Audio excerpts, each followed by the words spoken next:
इस समय हम प्रताप नगर में हैं और हमारे साथ हैं लाला राम जी। यहाँ एक ऐसा अनोखा मामला आया है जिसमें बेटे ने पिता को बहुत ही प्रताड़ित कर रखा है अपनी आदतों की वजह से। लाला राम जी, आप कहाँ से रिटायरमेंट हुए हैं?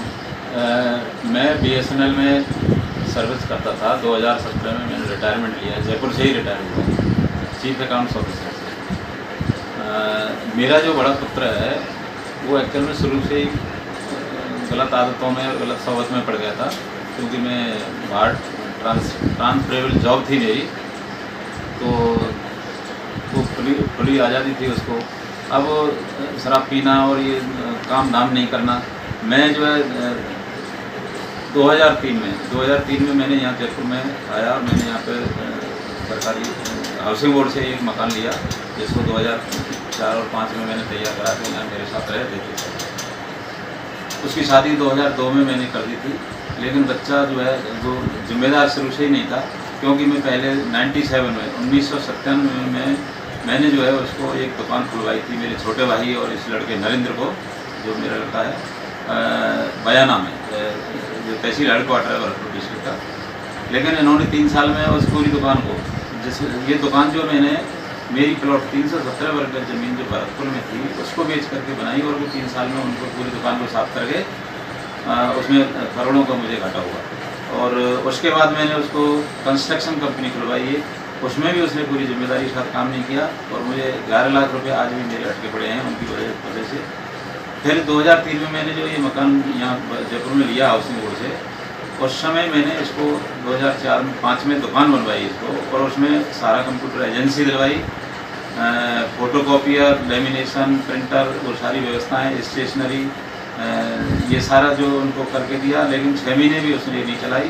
दुकान का सारा सामान आज भी जो है उसमें दीमक लग चुकी है, वो नष्ट हो गया है। और अब मेरे साथ रह रहा है, तो वो मेरे 6 बच्चे हैं। अब करता धरता कुछ नहीं है, मजदूरी करने चला जाता है, कभी कैटरिंग का काम करता है, कभी फल बेचने का काम करता है, और खाने पीने की आदत है, सारा जो जितना कमाता है खर्च कर देते हैं। और ऐसी और उसकी औरत जो है जिसका नाम रोहतास है, वो भी उससे भी ज़्यादा जो है नालायक है, क्योंकि वो भी गैर जिम्मेदार औरत है। और उसकी वजह से, इन दोनों की वजह से हमारे घर का पूरा माहौल खराब हो गया है।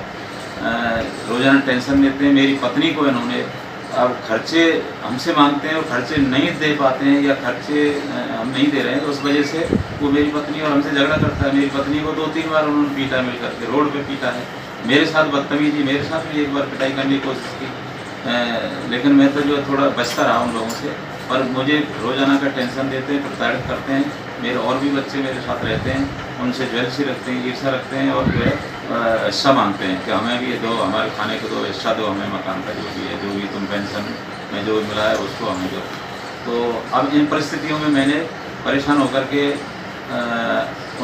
2019 में मैंने सीनियर सिटीजन एक्ट के तहत, सीनियर सिटीजन एक्ट 2007 के तहत मैंने SDM कोर्ट सांगानेर में एक केस लगाया कि इस लड़के को, जो मेरे साथ ऐसे बदतमीजी करता है, हमारा जीना आराम कर रखा है, इसको मेरी संपत्ति से बेदखल किया जाए और खाली कराया जाए मकान।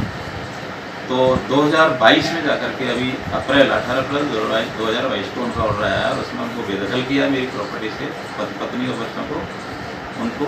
तो लेकिन वो जैसे ही ऑर्डर आया, अब वो अपनी पत्नी को बीमारी का हवाला दे करके हॉस्पिटल में एडमिट हो गया, 10 से 11 दिन मारा।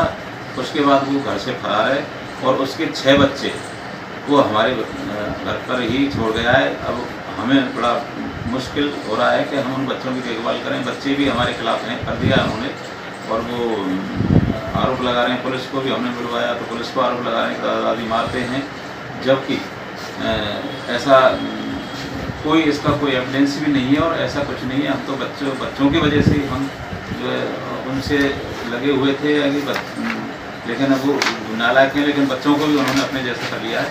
अभी मैंने जो है, जब वो नहीं आया है, तो मैंने उन बच्चों को भी जो है पुलिस के से शिकायत की कि भाई इन बच्चों को अपने उनके माता पिता के पास भेजो, नहीं तो फिर इनका लालन पालन मैं नहीं कर पाऊँगा। आपने उनसे पुलिस में कोई गुमशुदा रिपोर्ट लिखाई? नहीं, गुमशुदा जो 1 महीने से घर पे नहीं है नहीं, उनके माता गुमशुदा तो उसमें हमने गुमशुदा नहीं लिखा, लेकिन हमने जो 29 अप्रैल को या उसके बाद 2-3 लेटर दिए हैं कि, और उसमें स्पष्ट लगाया कि नरेंद्र और उसकी पत्नी, जो मेरे बड़े लड़के का नाम नरेंद्र है, उसकी पत्नी रोहतास, दोनों लापता हैं, कहाँ रह रहे हैं और बच्चों को हमारे पास छोड़ गए हैं। और पुलिस से हमारा निवेदन है कि आप उनको सर्च आउट करें, ढूंढें उनको, और ये जो बच्चे हमारे पास रह रहे हैं उनको सुपुर्द करें। इन बच्चों की हमारी कोई जिम्मेदारी नहीं है, हम इनका लालन पोषण नहीं करेंगे।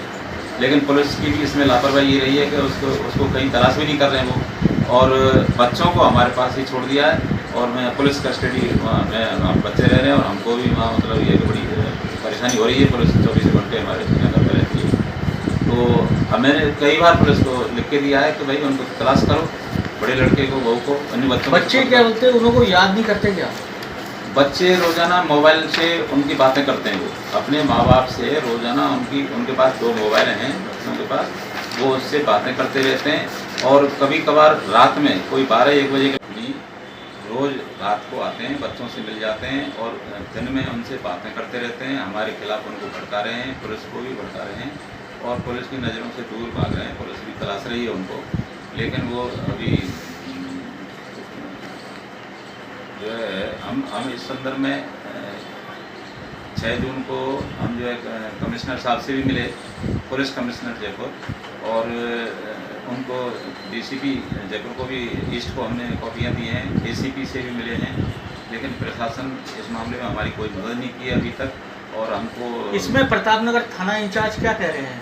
प्रतापनगर थाना इंचार्ज वो कह रहे हैं कि भाई हम उनको तलाश रहे हैं, लड़के को ढूंढेंगे। मैंने कहा साहब कब ढूंढेंगे, बच्चे जो है हमारे यहाँ, हमारी जिम्मेदारी नहीं है, इनको कुछ हो गया तो हम फिर आप कहेंगे कि आपकी जिम्मेदारी है। तो मैं आपको बता दूँ कि मेरी कोई जिम्मेदारी नहीं है, मेरी लायबिलिटी नहीं है। वो बच्चे उनके माँ बाप के पास भेजो, या आप पुलिस कस्टडी में रखो, या किसी मतलब ये क्या वो सेंटर होते हैं ना, हेल्पिंग सेंटर, अनाथालय वगैरह, और वहाँ पर भेज दो। तो पुलिस से इस मामले में अभी उन्होंने कोई एक्शन नहीं लिया है। हम ये आशा करते हैं कि पुलिस ऐसा कोई एक्शन ले तो हमें राहत मिले। मैं मैं एक बार हार्ट अटैक भी हो गया ऐसी घटना को लेकर के। मैं टेंशन का पेशेंट हूँ। मेरी पत्नी को जब इन्होंने मारपीट की तो उसको ये लकवा मार गया, वो भी टेंशन की पेशेंट है। और आज ये स्थिति हो रही है कि ऐसा टेंशन का माहौल हमारे सामने बना हुआ है, हमारे साथ कुछ भी हो सकता है, मौत भी हो सकती है। और अगर पुलिस ने कोई कार्रवाई इमीडिएटली नहीं की तो हो सकता है हमें सुसाइड करना पड़े, क्योंकि इस तरह से अपन जीना नहीं चाहते।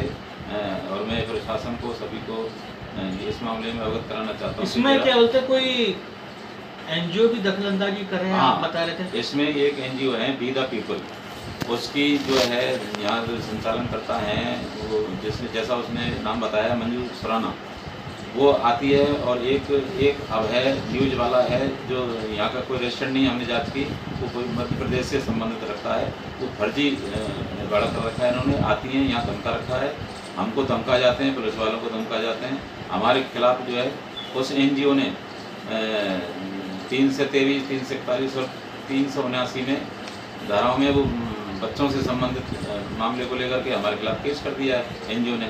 जबकि ये किसी भी एनजीओ का ये काम थोड़ी होता है। एनजीओ का काम है कि आप उन बच्चों की हेल्प करो, उनको कहीं से मतलब आपको मैं ये कहना चाह रहा हूँ कि आप एनजीओ के बच्चे के माता पिता से मिलाने की कोशिश नहीं करते उन्हें?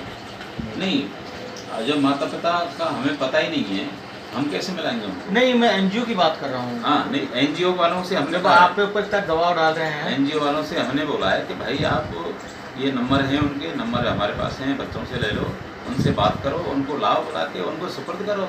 ये इस तरह से थोड़ी होता है। या फिर आप जो किसी अनाथालय में भेजो बच्चों को, भाई मैं तो, मेरी लायबिलिटी नहीं है ये तो। लेकिन एनजीओ वाले जो है ना, वो जो करना चाहिए वो नहीं कर रहे हैं। वो मुझे लग रहा है कि वो पैसे ऐंठने के लिए हमको मतलब उल्टा सीधा धमका रहे हैं वो। और उन्होंने हमसे ये भी कहा था कि आप आइए, मिले, मेरे से कुछ नहीं होने दूंगी मैं। और पैसों का इशारा भी कर रही थी वो एनजीओ वाली सुराना। तो ये उनका उद्देश्य यही है कि ये फर्जीवाड़ा है, पैसे ऐंठने के लिए ये लोगों को परेशान करती है। इधर पुलिस को भी परेशान कर रखा है, प्रतापनगर पुलिस को। लेकिन मैं समझता हूँ कि पुलिस भी अपनी पूरी जिम्मेदारी के साथ ये काम नहीं कर रही है। और मैं आशा करता हूँ आप लोगों से कि आपके माध्यम से मेरी बात पुलिस प्रशासन को पहुँचे और हमें कुछ राहत मिले। एक प्रताड़ित पिता हैं जो पुलिस प्रशासन और एनजीओ और सरकार से गुहार लगा रहे हैं कि मैं सीनियर सिटीजन हूँ, मेरी सहायता की जाए। मेरे पुत्र से, उनका पुत्र नशे में चूर रहता है, इस कारण उन्होंने अपनी संपत्ति से उसे बेदखल कर दिया है। मगर वो पति पत्नी दोनों ही छोड़ के घर जा चुके हैं और उनके 6 बच्चे दादा के पास रहते हैं।